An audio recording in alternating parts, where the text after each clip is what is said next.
वज़ीर आज़म इमरान खान साहब से आप बराह रास्त बात करेंगे। टेलीफोन नंबर आपकी स्क्रीन पर आ रहा है 051-922-4900। हम आज के इस प्रोग्राम के पहले कॉलर से बात करेंगे। जी अस्सलाम वालेकुम। जी अस्सलाम वालेकुम मिस्टर प्राइम मिनिस्टर साहब। जी वालेकुम सलाम। मेरा नाम जुबैर शाहिद है और मेरा ताल्लुक मुल्तान से है। सबसे पहले मैं आपसे ये कहना चाहता हूँ कि मैं आपके उन सपोर्टर्स में से हूँ जिन्होंने आपको बड़े ही दिल से वोट दिया है फॉर अ बेटर चेंज।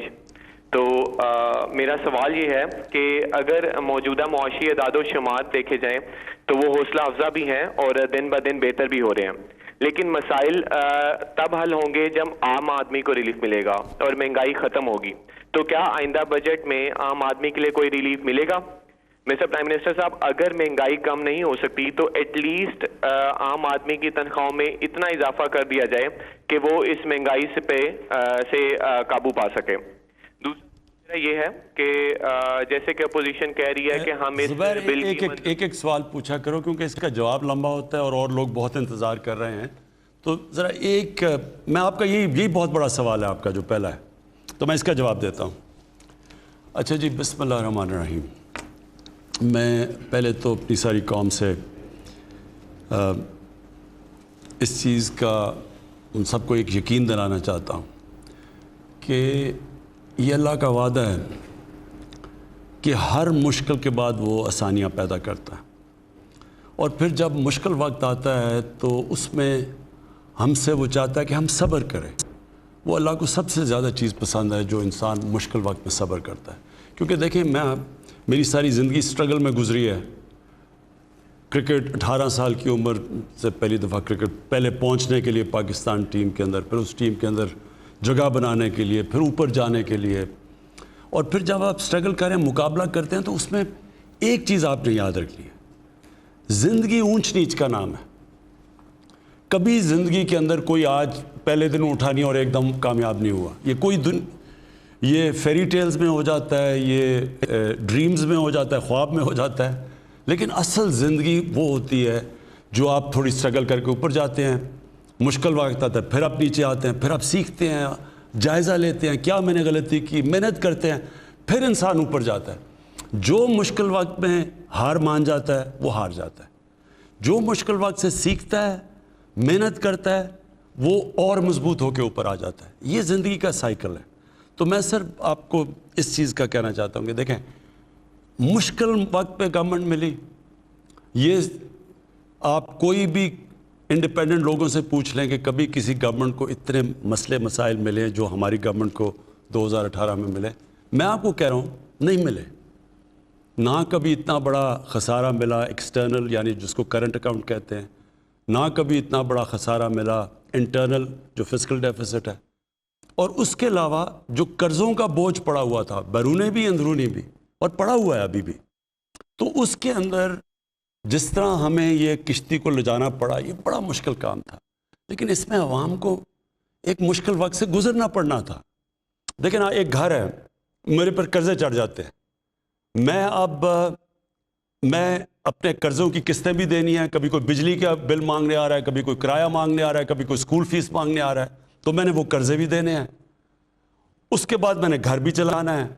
तो क्या करूँगा मैं अपने ख़र्चे कम करूँगा, मैं बच्चों को अच्छे महंगे स्कूल से दूसरे स्कूल में लेके आऊँगा जिसमें कम फीस है, मैं गोश्त की जगह दाल खाना शुरू कर दूँगा। मुझे ख़र्चे तो कम करने हैं ना, क्योंकि मैंने कर्ज़े देने हैं।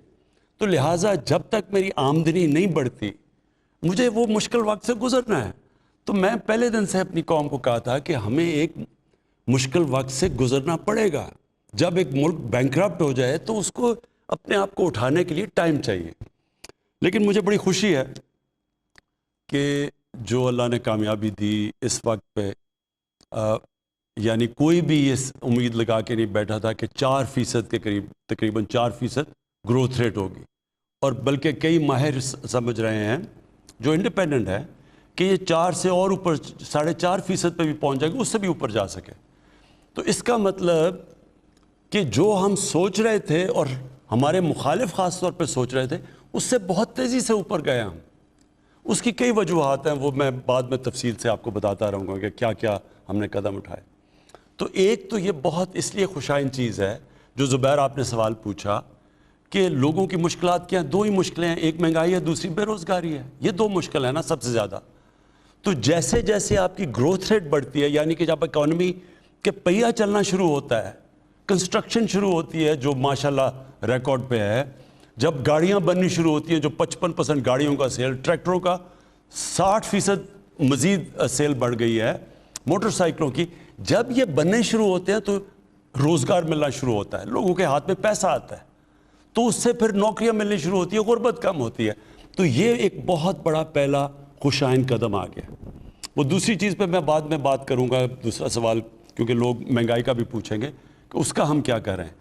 لیکن یہ جو پہلا اس وقت جو ہماری اپوزیشن جنہوں نے پہلے دن سے کہا کہ نااہل ہیں اور ان کو نکال دینا چاہیے، اور حالانکہ ابھی ہم شروع ہی ہوئے تھے، انہیں پتہ تھا کتنے مسئلے مسائل ہیں، پھر ساتھ ساتھ انہوں نے یہ کہا کہ اگر ہمیں NRO دے دو تو آپ نااہل نہیں ہوں گے، تو اگر آپ NRO نہیں دیں گے تو ہم آپ کی گورنمنٹ نہیں چلنے دیں گے. اور پھر فوج کو، پاکستان کی فوج کو کہتے کہ الیکٹڈ گورنمنٹ کو گرا دو. کہتے جی الیکشن ٹھیک نہیں ہوا، کوئی ثبوت بھی نہیں دیا. ہم نے جب کہا تھا پچھلا الیکشن ٹھیک نہیں، تو ہم نے 4 حلقوں کے باقاعدہ کام کر کے بتایا کہ ان 4 حلقوں میں دھاندلی ہوئی تھی جو چنے تھے.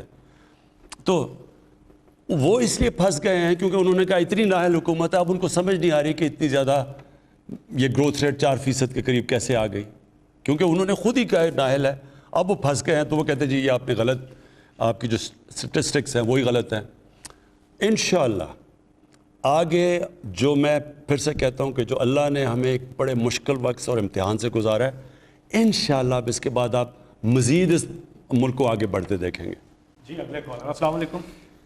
وعلیکم السلام. جی کون صاحب؟ محمد کلیم بات کر رہا ہوں جی، اسلام آباد سے. جی بات کیجیے. السلام علیکم سر. جی وعلیکم السلام. سر آپ کو تو پہلے میں مبارکباد پیش کرتا ہوں، یہ بہت اچھا سلسلہ آپ نے شروع کیا سر. لوگوں کے مسائل حل ہو رہے ہیں. میرا بھی ایک ایشو ہے سر. یہاں اسلام آباد میں سر ایک federal employees cooperative housing society ہے سر. میں اس کا 2005 سے ممبر ہوں سر. میں نے ساری پیمنٹ جمع کروا دی ہوئی ہے، لیکن یہ سوسائٹی نے ابھی تک مجھے پلاٹ نہیں دیا. 2012 میں سر انہوں نے مجھے الاٹمنٹ ایشو کی، اس کا آگے پلاٹ ہی نہیں تھا. پھر 2017 میں انہوں نے دی مجھے الاٹمنٹ، آگے زمین نہیں تھی سر. میں ڈی سی اسلام آباد سے کئی دفعہ مل چکا ہوں، چیئرمین CDA سے مل چکا ہوں سر.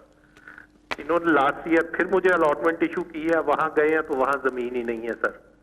اب آپ کے پاس حاضر ہوا ہوں سر، ریٹائرمنٹ پہ پہنچ چکا ہوں، میرے تو رہنے کے لیے اب کوئی چھت بھی نہیں. جی میں پہلے تو کہوں کہ پاکستان میں ہم پہلی دفعہ ایک کام کرنے لگے ہیں. ہم نے ایک بورڈ بنایا ہے جو فیصلہ کرے گا کہ اتنی زیادہ جو ہاؤسنگ سوسائٹیز بن چکی ہیں ان میں سے کون سی لیگل ہیں.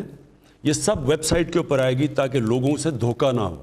پہلے تو پتہ چلے لیگل سوسائٹی کون سی ہے، ان کے اوپر پوری چیزیں، پھر ہم کن کنڈیشنز پہ لیگل بنے گی، وہ اگر وہ کنڈیشنز میٹ نہیں کرتی تو اس کو اپروو نہیں کیا جائے گا. پھر ان میں اور جو مختلف قسم کی سوسائٹیز ہیں، کئی ایلیگل ہیں وہ بند کر دیں گے، جو کہ ابھی کام تھوڑا سا شروع ہوا ہے. کئی سوسائٹیز ایلیگل بن گئی ہیں لیکن انہوں نے اتنے زیادہ پلاٹ بیچ دیے ہیں کہ وہ اب لوگ وہاں رہنا شروع کر دیے ہیں. تو اس کے لیے ایک اور نظام لے کے آ رہے ہیں. کہنے کا مقصد یہ ہے، جسٹس عظمت جو ہمارے سپریم کورٹ کے چیف جسٹس تھے، ان کے نیچے ہم نے اب ایک کمیٹی بنائی ہے جو باقاعدہ کیٹیگرائز کر رہی ہے. تو آگے سے تاکہ یہ جو حالات نہ ہوں کہ لوگوں کی زمینیں بیچ دیتے ہیں اور ان کے پاس پلاٹس نہیں ہوتے اور پھر پیسے لے کے باہر بھاگ جاتے ہیں، تو اس کو اوائڈ کرنے کے لیے اب اس کے اوپر پورا کریک ڈاؤن کر رہے ہیں. جو جہاں تک آپ کا ایشو ہے، میں نے یہاں نوٹ کروا دیا ہے ہمارے ملٹری سیکرٹری کو، اور انشاءاللہ ہم آپ کو اس کو رسپانس دیں گے بعد میں.